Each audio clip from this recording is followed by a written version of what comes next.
The fact that these two projects are developed by the same creator, despite them being made by different companies, is insane.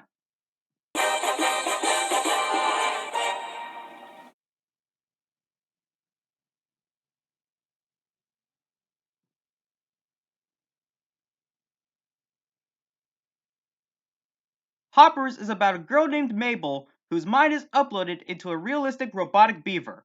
Her mission is to communicate with forest animals and protect their home from destruction, but she accidentally sparks a rebellion. So I saw Pixar's new original movie called Hoppers in 3D at my local Cinemark theater, and I must say, I freaking love it! This could possibly be my number one favorite movie of 2026 so far. Allow me to explain why I love Hoppers.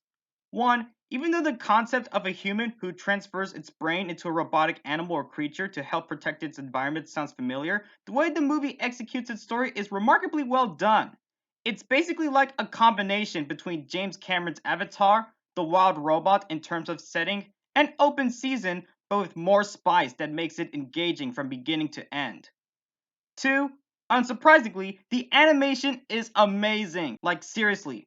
What is more to explain about the eye catching animation other than it being fluent and well detailed? 3. Most of the characters, such as Mabel, King George, Dr. Sam, and others, are not just entertaining, but they're also solidly well written. The main protagonist, Mabel, is a sympathetic yet passionate character who goes through an arc about her willingness to protect not just the environment from Mayor Jerry, but also to protect her loving grandmother's legacy. Also, Tom Lizard is objectively the GOAT. No explanation needed. 4. Much of the humor in this movie feels comical in the most unique way possible, because it makes this movie pretty special among other things. I mean, this is the type of humor that kids and adults can't get behind when watching a movie like this, which is obviously not a bad thing. 5. While you do have some pretty goofy humor, this movie also had unexpectedly intense moments, especially the third act of the movie where it takes place at the political rally at the Glade. You might want to lower your expectations when you go see it for the experience. 6. The voice acting is unsurprisingly excellent. Piper Kuda, Bobby Moynihan, and Meryl Streep all did absolutely amazing voicing their roles as Mabel, King George, and the Insect Queen. Also, get this, guys. John Hamm, who voiced Sentinel Prime in Transformers 1, voices Mayor Jerry in this movie. Isn't that crazy? 7. The music is great, and it is all thanks to Mark Mothersbaugh for doing the score.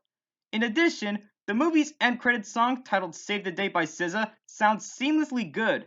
It not only sounds moving and soulful, but it is also because the lyrics mirror the main protagonist Mabel and her purpose in protecting the environment. 8. There is a lovely cameo of the iconic trio from one of Pixar's classic short films.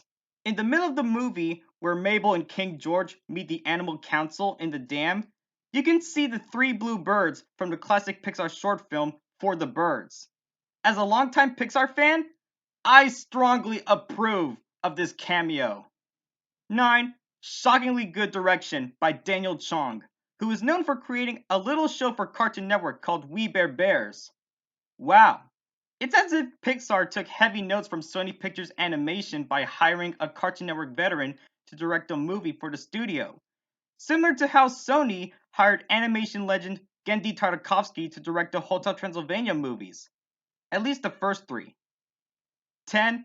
Last but not least, these quotes. It's hard to feel mad when you feel like you're part of something big, said Grandma Tanaka. When you gotta eat, said King George. And this is nothing like Avatar, said Dr. Sam. While this movie is awesome and all, I only have one tiny problem. Despite the movie mostly having enjoyable characters, Titus the Caterpillar is obnoxiously unlikable. In fact, he is an absolute douche. He is the Pixar equivalent to Creek from Trolls, and he almost made me crash out in the theater when he does something morally questionable in the third act of the movie. Other than that, it's cool. Overall, I love Hoppers. This movie ultimately feels like a breath of fresh air for Pixar, thanks to its incredibly clever use of comedy within a story that, at its core, strategically tackles environmental themes. It's the perfect way to celebrate 40 years of Pixar. If Toy Story 5 ends up being a massive disappointment, which God forbid, people, including me, would and should always come back to watching Hoppers and appreciate how good a movie this is. In conclusion, lizard, lizard, lizard, lizard, lizard. I give Hoppers a 9.8 out of 10. Thanks for watching my review on Hoppers. Make sure to like, comment, and subscribe, and I'll see you guys next time.